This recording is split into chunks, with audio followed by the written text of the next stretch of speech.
this is a topic that I have avoided forever because I never wanted to have to admit to my own addiction publicly. But here I am today, admitting to you that I have a very severe nicotine addiction. I have had a constant stream of nicotine in my system for the past 5 years. Not a day has gone by in the last 5 years where I haven't consumed nicotine in some form.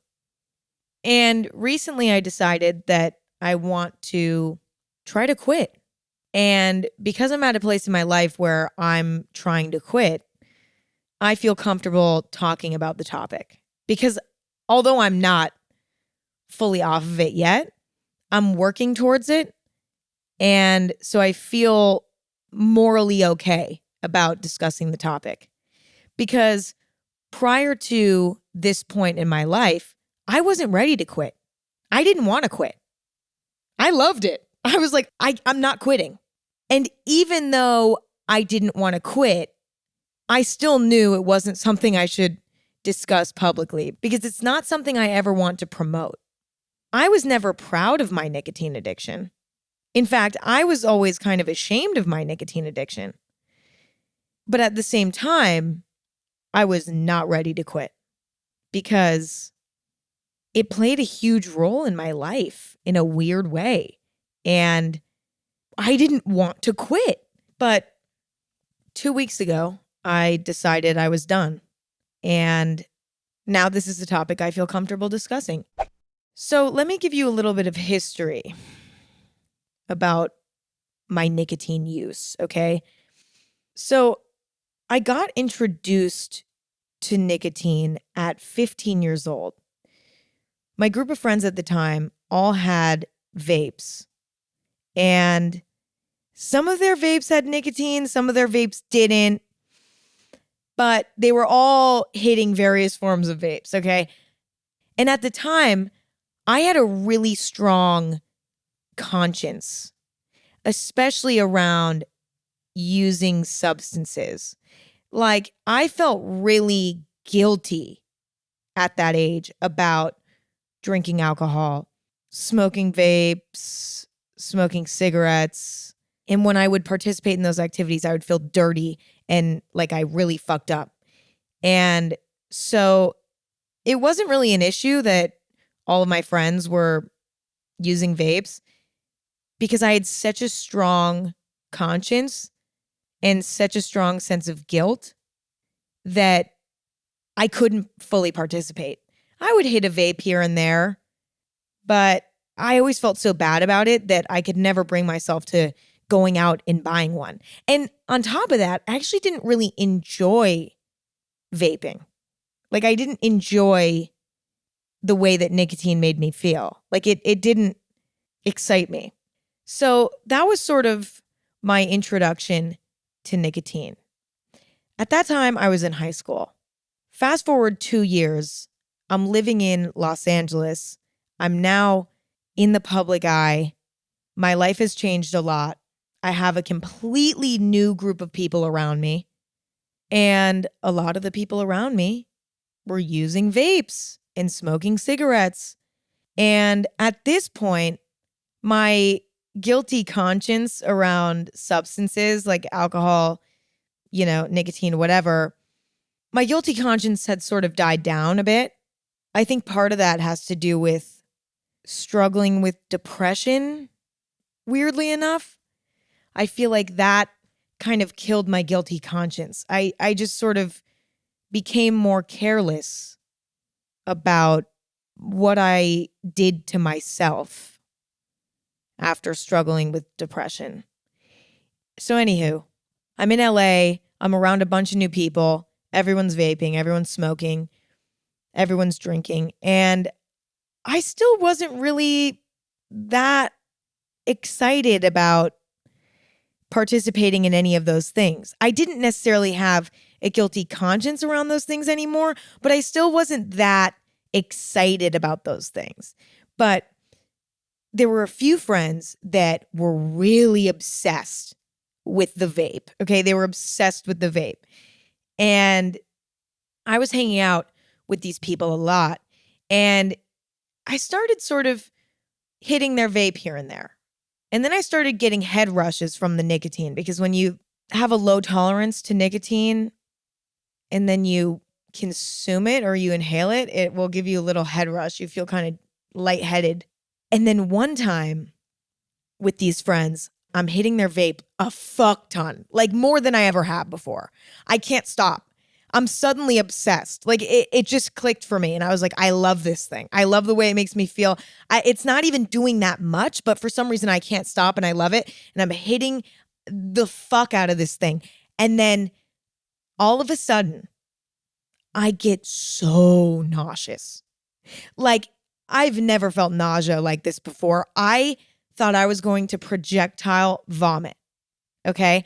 And this particular day that I was hitting my friend's vape more than normal, we decided to go to dinner. And so when my body decided to get sick from all the nicotine I'd been consuming all day, it was when we were on the way to dinner.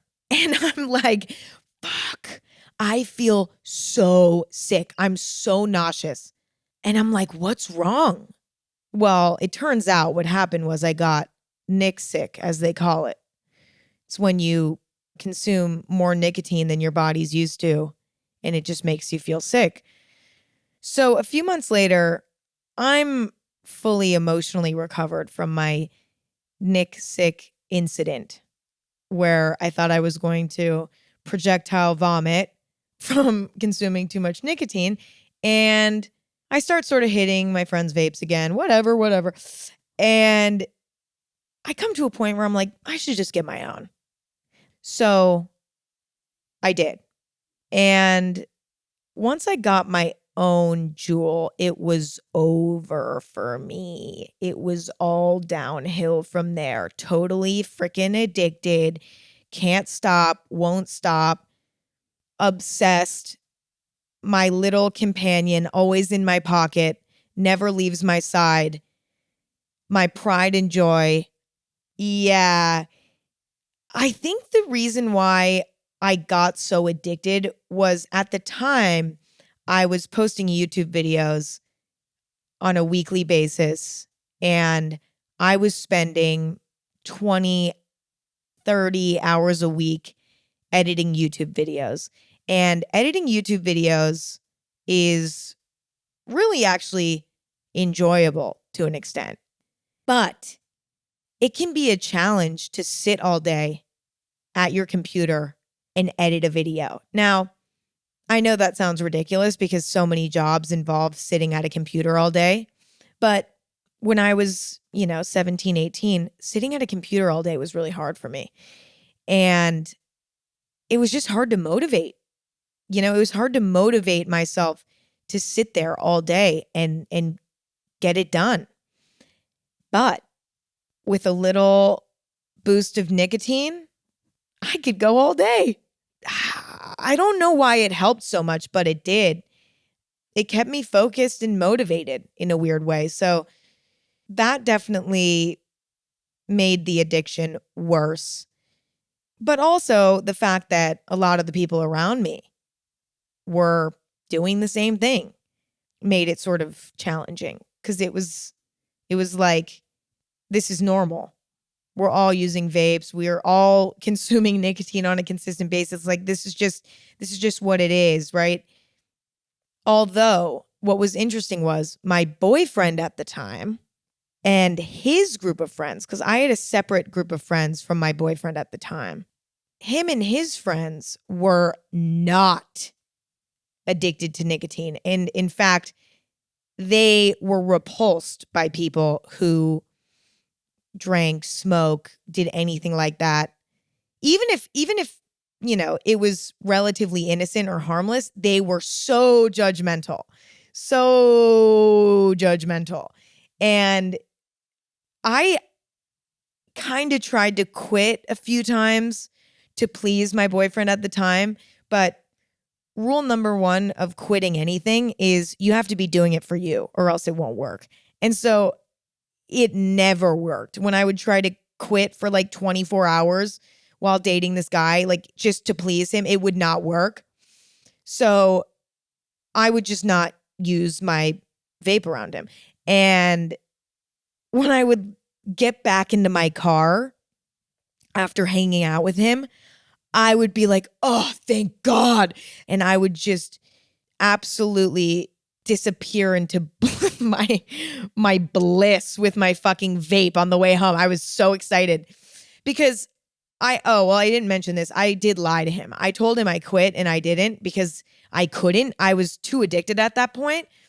So I told him I quit even though I didn't. So that's why I had to hide it in my car, because he was not accepting of it and he was really, really mean to me about it. Now, listen, I don't think he's wrong. Was I doing a good thing for my body? No.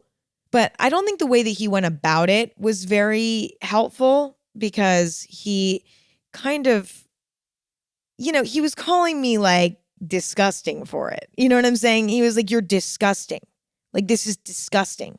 And, he was really judgmental about it. And listen, I'm not trying to say that I was in the right necessarily in this situation. I was consuming harmful chemicals. Don't get me wrong. But it was definitely not helpful, because the way that he was kind of attacking me for it was just destroying my self-esteem, and it wasn't helpful in any way or empathetic in any way, because it is not easy to quit nicotine. And at that point, I was very addicted. Like, quitting would be incredibly challenging at that point. And he would always say, like, it's fucking easy. Like, it's not hard to quit, which is just ignorant, because it's not true. It's not fucking true. It's incredibly hard to quit. And that's why the failure rate is so high, because it is incredibly hard to quit. And he would call me weak and disgusting. And that's just not the way to go about it. That just made me feel worse about myself. And it made me care about quitting less, because, the reason to quit is to take care of your health. But if somebody's being really mean to you and telling you that you're disgusting and a piece of shit, then that makes your self-esteem lower, and it makes you not care about yourself and your health. So anyway, I hid the vape from him, and it wasn't always successful. Sometimes he would smell it on me, and then he would not talk to me for like hours, or even maybe even days sometimes. So yeah, that relationship didn't last very long, but it was a challenging time. But it actually probably made my addiction worse, because once we broke up, I was like, wow, I can finally have this again and not have to hide it from anyone. And so I almost came out of that relationship even more hungry for nicotine, because I was like, I've been having to suppress this side of myself for so long that now having it freely is even more enjoyable, and I want to enjoy it even more and use it even more. After that point, nothing really notable happened in my nicotine journey. It just sort of became a part of my routine. When I would edit YouTube videos, it would help me through. When I would be on a long shoot day, it would help me stay focused. It was also kind of like my pacifier. It was like my binky. Like, every time I was anxious, I'd get my Juul out, start hitting it. Like, it was something I used to reward myself. It was something I used to comfort myself and soothe myself in times of anxiety. It was this weird, consistent thing in my life. Like, it was consistent. It was always in my pocket, and it made me feel weirdly safe to have it around. But yet I didn't even realize that was happening. All of this was somewhat subconscious. And when I reflect on the first few years of my addiction, I see why it happened. I got addicted around the time when I became a public figure. This is not a coincidence, okay? I moved to LA at 17. I was ready to do that, but I also wasn't. Like, there's no way to be ready for that. You feel unsettled when you first move out. You feel like the whole world is your oyster. And in a way, that's really exciting, but in a way, that's really frightening because you're so used to your tiny little world in your hometown. And then all of a sudden, the whole world is your oyster, and it's overwhelming. And you feel sort of directionless. Like, what am I supposed to even do with myself? What time am I supposed to wake up? Who am I supposed to be friends with? Should I get a boyfriend? What if my job doesn't work out? Like, there's all this pressure and anxiety and fear and discomfort, and you don't feel like you have a solid foundation. And it's a scary time of life. And on top of that, my job is being a public figure to an extent, right? And it's an incredible job. I mean, like, it's what a dream come true. But it comes with a lot of challenges. And one of those challenges is feeling really out of control of my identity. That's something I've struggled with my entire career, feeling out of control of my identity. And that became even more real when I moved to LA. Because when I lived in my hometown, everyone knew me as me because they'd known me for years. But then when I moved to LA, everyone knew me from the internet. They knew my internet identity, which is somewhat the same person. But the difference between my online identity and my, full identity is my full identity includes my entire life, who I've been for my entire life. People from my hometown have known me pretty much my entire life. And that's completely different than just seeing me on the internet and seeing only the stuff that I choose to put out there. It's different. And on top of that, people are able to say things about you on the internet, spread rumors, lie, whatever. And you can't control that. So on top of your online identity already being just a sliver of who you are in real life, you can't control what other people are saying about you. And that also contributes to your online identity. And this was a really big challenge for me. And to this day, it still is. But I think it was really tough when I first moved to LA. So it makes sense to me that this happened when I first moved to LA. The Juul and nicotine was the only constant comforting thing in my life that was tangible, right? I had the support and love from my parents, but I didn't live with them anymore. They lived a 6-hour drive away from me. I was alone. And having something that I could hold in my hand that would for some reason calm me down was incredibly valuable to me at the time. And I would use it during stressful times, during emotional times. And I really never even tried to quit because I knew it wasn't going to be good. And I knew that because whenever I'd have to go an extended period of time without my vape, like if I would lose it, or if I would run out of pods, or if I couldn't charge it, or whatever, after a few hours, just a few hours, I would lose it. I would lose it, okay? I would immediately become emotional, irritable, and just obsessed with figuring out how I can find nicotine in some form, in some way. Like it was like chaos. Like desperate is an understatement, okay? I'd call a friend and ask if I could run over to their house and grab a pod if it was 2 a.m. Like I would freak out without it. You have no idea. It was so bad. It was so toxic and bad. I would freak. Oh my God. And I never liked cigarettes. That's the funny thing about my situation with nicotine. I didn't get addicted to nicotine through cigarettes. I've maybe smoked 3 whole cigarettes in my whole life because every once in a while, like take a little a little drag off someone's cigarette. Is that what you call it? See, I don't even know because I don't smoke cigarettes. I just don't like them. I've never, ever liked them. They make, like, the way it burns your throat is so disgusting to me. It tastes like shit. It makes you stink. Like, I just don't like it. I do not like it. Do not like it. Do not like it. Do not like it. And it's just so ironic that I became addicted to nicotine through a device that was created to help people get off cigarettes. But anyway, even as a non-cigarette lover, I'd smoke a cigarette if I ran out of Juul pods. I couldn't go more than 24 hours without nicotine. It was like out of the question for me.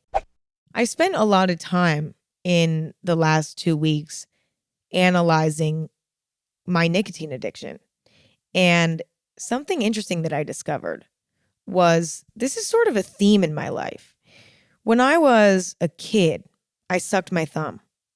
It was the way that I comforted myself as a kid. I would suck my thumb and I would take a soft blanket, or more specifically, my favorite stuffed bunny's ear, and I would suck my thumb and I would rub the little bunny's ear on my lip. So random, but I did that until I was like 8, 9 years old. And it was like my little secret once I got older, because it's not really socially acceptable to be sucking your thumb anymore when you're a 9-year-old. And I knew that. But I couldn't quit. I was addicted to sucking my thumb as a kid because it brought me so much comfort. And I was a very, very anxious child. And, it was the only thing that made me feel safe. But what's interesting is I was so severely addicted to sucking my thumb. It wasn't just like, oh, this is just something that I do, whatever, but I could stop whenever. It's not a big deal. No, I was addicted. Like, I had to quit eventually because, number one, it wasn't really socially acceptable anymore. And number two, it was destroying my teeth. Because when you suck your thumb, you're sort of pushing your front teeth forward. And you don't realize that you're doing it, but over time, it causes an overbite. Like, your teeth will start to stick out farther. And because I sucked my thumb for so many years, I had that issue with my teeth and with my jaw too. It was like partially a jaw issue as well.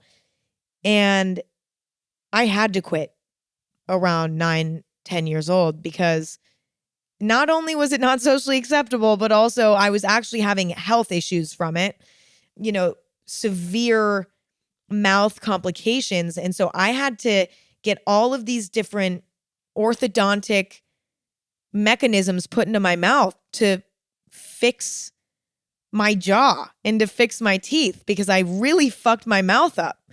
And it was terrible. Like, not only was the process of quitting, sucking my thumb, terrible and upsetting and scary and challenging for me, but also, the repercussions were terrible. Like, having all of these metal bars and metal posts in my mouth and all these different apparatuses inside my mouth to try to fix my jaw. Oh my God, it was terrible. It was awful.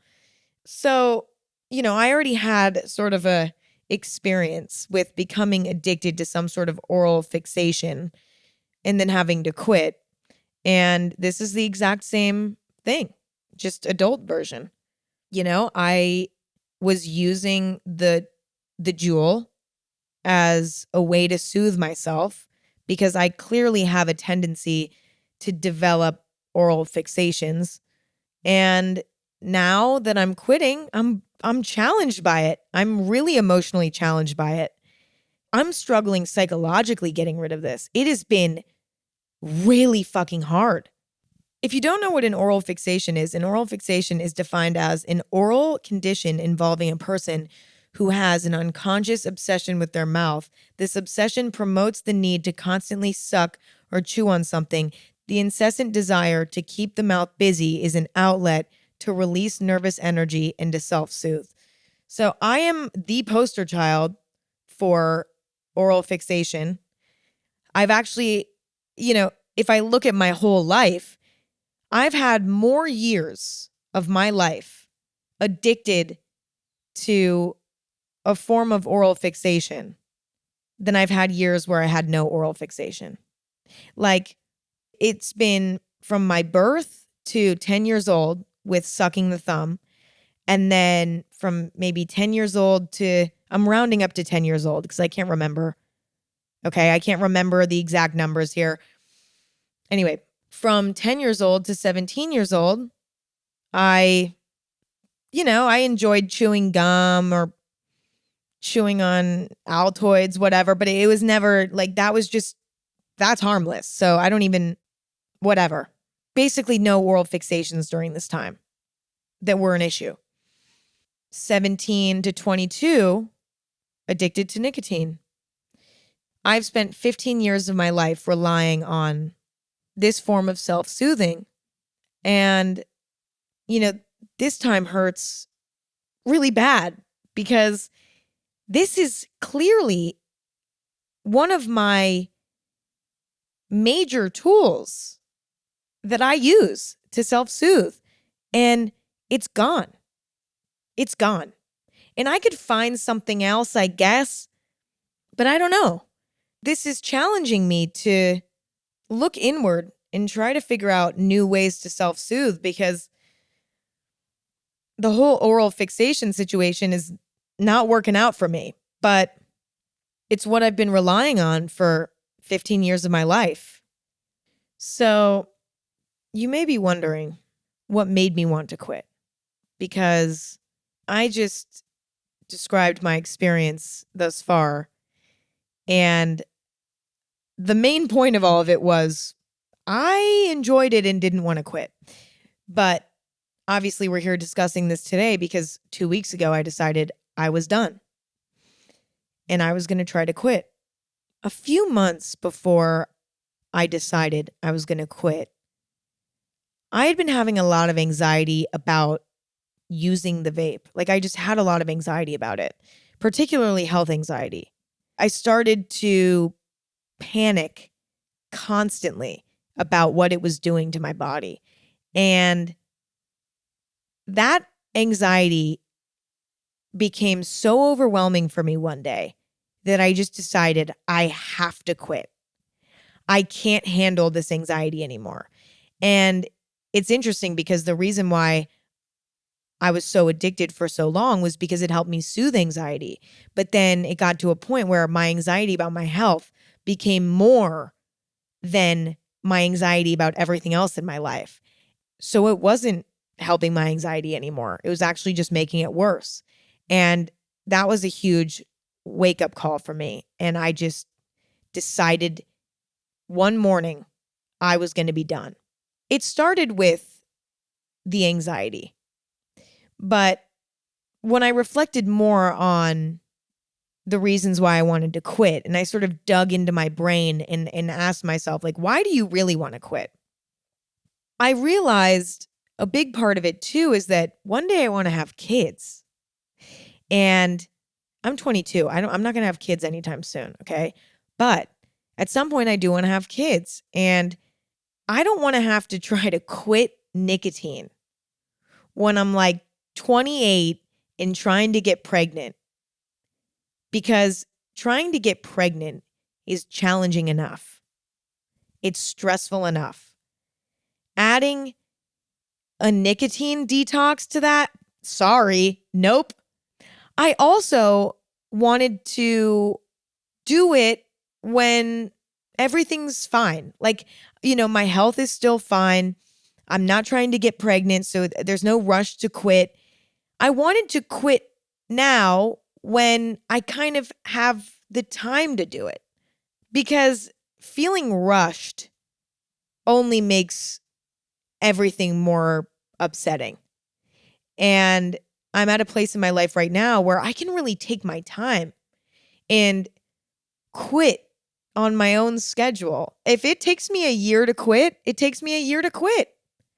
If it takes me a week to quit. Well, spoiler alert, it did not take a week. Okay. We're still in this journey right now. Well, if it takes me a month to quit, it takes me a month to quit. At this point in my life right now, it doesn't really matter. And that's nice. Having that flexibility is really nice. I also wanted to quit because I really care about my health. I don't take my health for granted anymore. When I was younger, I absolutely took my health for granted. Absolutely. And now that I'm an adult, I'm able to fully appreciate what a fucking blessing my health is. And listen, no one's health is perfect, but I have so much to be grateful for. So much to be grateful for. And I don't feel good about doing things that could possibly jeopardize my health.